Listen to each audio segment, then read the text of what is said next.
सबसे पहले आप इक्विटी शेयर मार्केट में अपने काम करने की पर्पस को डिफाइन कीजिए। आपका पर्पस है मार्केट से पैसा कमाना या फिर आपका पर्पस है डेली ट्रेड करना। अगर आपका पर्पस है कि मार्केट में आप कुछ पैसा कमा सके तो डेली ट्रेड करने वाली आदत को छोड़िए, वरना अगर आपकी ये इच्छा है कि नहीं अनंत हमें पैसे से कोई फर्क नहीं पड़ता, हमें तो डेली ट्रेडिंग करनी है, तो इट इज एब्सोल्युटली ओके। पर आपको अपना पर्पस क्लियर होना जरूरी हो जाता है। मेरा पर्पस ऑब्वियसली है मार्केट से पैसे कमाना, इसलिए कई बार बहुत सारे दिन ऐसे भी आ जाते हैं जहां पे मैं कुछ ट्रेडिंग करता भी नहीं हूं, and it is part of the game. इस इंपॉर्टेंट लर्निंग के साथ मेरा नाम है अनंत Ladda, CFA CA CFP LLB। चलिए शुरू करते हैं अनंत का फंडा का पहला पार्ट, जिसका नाम है मार्केट टुडे। सबसे पहले इंडेक्स के ऊपर नजर डालते हैं। सेंसेक्स 1.13% नेगेटिव रहा, निफ्टी 1.04% नेगेटिव रहा। निफ्टी अपने 50 डे मूविंग एवरेज से ऑलमोस्ट बोल सकते हैं 100 पॉइंट्स दूर है। ये एक इंपॉर्टेंट सपोर्ट कैसे काम करेगा। अगर मार्केट में निफ्टी 50 डे मूविंग एवरेज को भी होल्ड नहीं करता है तो जनरल मार्केट ट्रेंड अपने आप चेंज हो जाएगा, इस चीज का ध्यान रखिएगा। बैंक निफ्टी की बात करें तो 1% नेगेटिव रहा। मिड कैप इंडेक्स फिर भी फ्राइडे को हेल्ड किया, 0.15% नेगेटिव रहा। एडवांस लाइन रेशियो में नजर डाले तो 721 शेयर एडवांस हुए, जिसके अगेंस्ट 1000 से ऊपर शेयर डिक्लाइन हुए। काफी पुअर एडवांस लाइन रेशियो बोल सकते हैं। सेक्टर्स की बात करें तो सबसे पहले पीएसयू में फाइनली थोड़ी सी रिलीफ रैली आई। पीएसयू में काफी ज्यादा करेक्शन हो गया था, हल्की फुल्की हमें रिलीफ रैली देखने को मिली। उसके अलावा फार्मा, मीडिया, रियलिटी, मेटल के साथ साथ ऑटो ने अच्छा परफॉर्म करा। जिन सेक्टर की सबसे ज्यादा पिटाई हुई इसमें सबसे आगे था oil and gas, energy, IT, private bank, financial services, infra और पीएससी। ऑलमोस्ट सारे के सारे मेजॉरिटी सेक्टर्स की फ्राइडे को पिटाई हुई थी। अगर हम विक्स पे नजर डालें तो 17.42 पे है। निफ्टी के मोमेंटम के ऊपर नजर डालें तो एक गैप डाउन ओपनिंग हुई थी, मेजर गैप डाउन नहीं था, हल्का फुल्का गैप डाउन ओपनिंग हुई थी 17,833 की। मार्केट में लो बनता है 17,613 का, हाई बनता है 17,915 का। फर्स्ट हाफ में पहले एक घंटे में डिप आता है, उसके बाद एक बाउंस आता है। बाउंस आने के बाद जिनको लगता है कि ये तो एक नई रैली की स्टार्ट है, और सेकंड डिप हमेशा ज्यादा डीपर होता है, ये आप सभी को पता है। वैसे भी बात करें ना, पिछले वीक ही मार्केट ने हल्का फुल्का डिप दिया था, उसके बाद इस वीक मतलब जो अभी जस्ट वीक गया है वहां पे मंडे ट्यूसडे को हमने थोड़ा बाउंस देखा। बाउंस के बाद ये वैसे भी देखा जाए ना, ओवरऑल चार्ट के पैटर्न्स के बेसिस पे भी सेकंड डिप था, और सेकंड डिप हमेशा डीप होता है, इस चीज का ध्यान रखिएगा। अब चलते हैं नेक्स्ट सेक्शन पे, जिसका नाम है FIIs and DIIs action. FIIs ने 5000 करोड़ के ऊपर की सेल करी और DIIs ने 4000 करोड़ के आसपास की परचेज करी।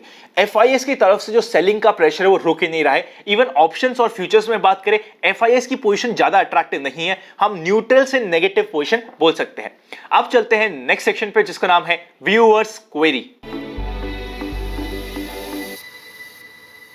सबसे पहली क्वेरी आ रही है रेलगाड़ी यानी कि IRCTC से रिलेटेड। क्वेरी ये है कि क्या आनंद ये वापस से 1200 के लेवल को क्रॉस कर सकता है, अपने लाइफ टाइम हाई पे जा सकता है। देखिए, जब भी किसी शेयर का स्प्लिट होता है, स्प्लिट होने के बाद शेयर यूजुअली एक छोटी सी रेंज में कंसोलिडेट कर सकता है। जिस तरीके का क्लाइमेक्स टॉप IRCTC में बना था, बहुत जल्दी ये अपने नए हाई पे पहुंच जाएगा। ये बहुत ज्यादा अनलाइकली सिनेरियो होना चाहिए। देखिए, 100% तो कुछ भी नहीं कह सकते कि ये हो ही नहीं सकता मार्केट में।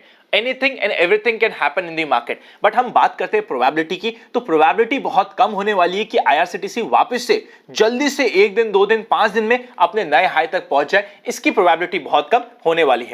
अब बात करते हैं इंपॉर्टेंट आईपीओ के रिलेटेड। सबसे पहले फिनो पेमेंट का IPO, QIB NII last day पे ही सब्सक्राइब होगा। रिटेल कैटेगरी 2.73 टाइम्स और सब्सक्राइब हो चुकी है। अगर ओपिनियन की बात करें और फाइनल ओपिनियन की बात करें ना, ये एक ऐसा आईपीओ नहीं है जिसको मैं बोलूंगा कि मैं आंखें बंद करके अप्लाई कर रहा हूं। ये रिस्की आईपीओ होने वाला है। इसमें लिस्टिंग गेन और लिस्टिंग लॉस दोनों के चांसेस होने वाले हैं। अगर गेन हुआ तो 10 से 15% का लिस्टिंग गेन होने की मैक्सिमम आज के दिन प्रोबेबिलिटी है। मतलब कि अगर मैं लो रिस्क इन्वेस्टर होता या फिर मॉडरेट इन्वेस्टर होता तो इस आईपीओ को मैं आराम से अवॉइड कर देता, क्योंकि सेम टाइम पे और भी अच्छे आईपीओ आ रहे हैं जहां पे हमें लिस्टिंग गेन की ज्यादा प्रोबेबिलिटी होने वाली है। नेक्स्ट अगर बात करें नाइका के सब्सक्रिप्शन की, तो QIB और NII दोनों के दोनों 4 टाइम्स ज्यादा ओवर सब्सक्राइब हो चुके हैं। वैसे देखा जाए ना, एक्चुअल सब्सक्रिप्शन आएगा मंडे को रफली 12 बजे के बाद में। उसी के साथ साथ रिटेल कैटेगरी 6 टाइम्स ज्यादा ओवर सब्सक्राइब हो चुकी है। मैंने पर्सनली अपने हर एक फैमिली मेंबर के नाम से एक लॉट में अप्लाई कर दिया है। अब चलते हैं नेक्स्ट सेगमेंट पे, जिसका नाम है स्टॉक्स इन फोकस। मंडे के लिए सबसे इंपॉर्टेंट स्टॉक इन फोकस होने वाला है कोई भी नहीं।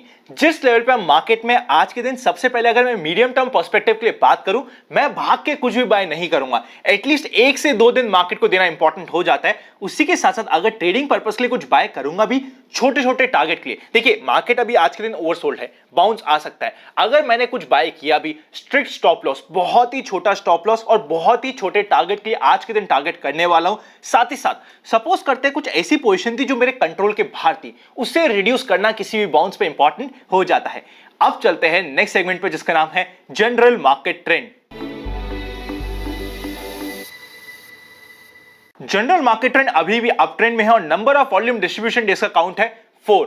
मार्केट न्यूट्रल में जाने की बहुत क्लोज है। अगर एक और वॉल्यूम डिस्ट्रीब्यूशन डे बढ़ता है या फिर अगर मार्केट 50 डे मूविंग एवरेज को तोड़ता है और नीचे सस्टेन करता है, जनरल मार्केट ट्रेंड न्यूट्रल में भी जा सकता है, जिसके लिए पहले से रेडी होना जरूरी हो जाता है। अब चलते हैं फाइनल सेगमेंट पे जिसका नाम है एक्सपेक्टेशंस फ्रॉम टुमारोज मार्केट। सबसे पहले कॉल का high super interest 19,000, second high super interest 18,500 and third high super interest 18,000 पे, मेजर एडिशंस 18,000 पे ही होने वाला है। उसके ऊपर अच्छी कॉल राइटिंग भी हो रखी है जिसका हम ध्यान रख सकते हैं। अगर हम सपोर्ट की बात करें तो पुट का high super interest 17,000, second high super interest 17,500 and third high super interest 18,000 पे। मेजर सपोर्ट हमें मिलेगा सबसे पहले 50 डे मूविंग एवरेज पे जो आता है 17,550 के आसपास।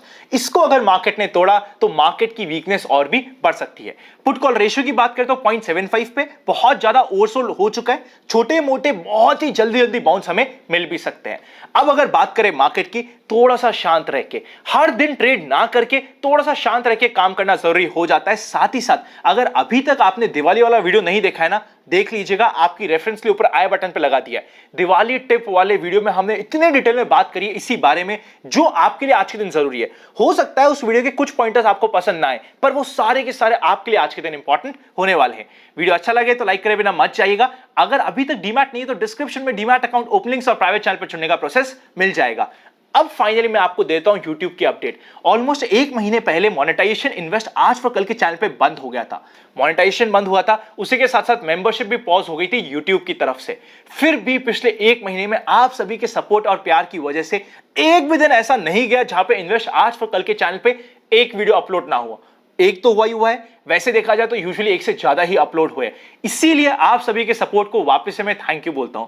साथ साथ इंपॉर्टेंट अपडेट ये है, जितने भी मेंबर्स थे जिनके पास मेंबरशिप थी 1 महीने पहले, उनको रिफंड के लिए पहले से हमारा प्रोसेस हो चुका था, हमारी बात हो गई थी आपसे। उस रिफंड का जो अमाउंट हम पे चार्ज होना था, इन्वेस्ट आज फॉर कल पे चार्ज होना था, वो पहले ही दिन पे चार्ज हो गया था जिस दिन मोनेटाइजेशन ऑफ हुआ था। अगर आपको रिफंड नहीं मिला, YouTube पे कंप्लेन करना मत भूलिएगा, क्योंकि वो अमाउंट ऑलरेडी हम पे तो चार्ज हो चुका है पहले ही दिन पे। इस चीज का ध्यान रखिएगा। अब अगर मेंबरशिप की बात करें, आप YouTube पे भी ले सकते हैं, आप चाहे तो मोबाइल ऐप पे भी ले सकते हैं। दोनों के दोनों ऑप्शंस अवेलेबल है। मैं यूजुअली प्रेफर करता हूं मोबाइल ऐप, क्योंकि सपोज करते हैं अगर YouTube पे नोटिफिकेशन का इशू आए, हम डायरेक्टली कुछ भी नहीं कर सकते। YouTube जब करेगा, हमारे कंट्रोल में ज्यादा चीजें नहीं रहती है। अगर YouTube मोनेटाइजेशन ऑफ कर दे, भगवान करे ऐसा वापस से ना करे, पर अगर कर दे, हम कुछ भी नहीं कर सकते, हमारे कंट्रोल के बाहर की चीज है। साथ ही साथ मोबाइल ऐप पे आपको मिलती है मेंबरशिप एडिशनल डिस्काउंट के साथ, तो लगे यूजफुल तो आप जाके मोबाइल ऐप पे कंसिडर कर सकते हैं। वरना YouTube पे भी जिस तरीके से वीडियो आते थे वो अब आते रहेंगे। Happy learning, happy investing and I will see you very soon.